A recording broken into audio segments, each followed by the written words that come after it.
சபரியில் வாழும் ஐயன் சோதரன், சக்தி சிவனிடம் பிரணவம் உரைத்தவன், வேதநாயகனின் அன்பு இளையவன், அன்பால் எம் இதயம் எங்கும் நிறைந்தவன்.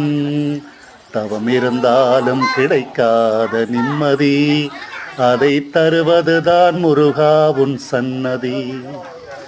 ஒரு முறை மனமுருகி முருகா என்றழைத்தால் ஓடி வந்து நம்மருகில் அமர்பவன். கந்தா கடம்பா கதிர்வேலா என்றால் கண்ணீர் துடைத்து கருணை மழை பொழிபவன்.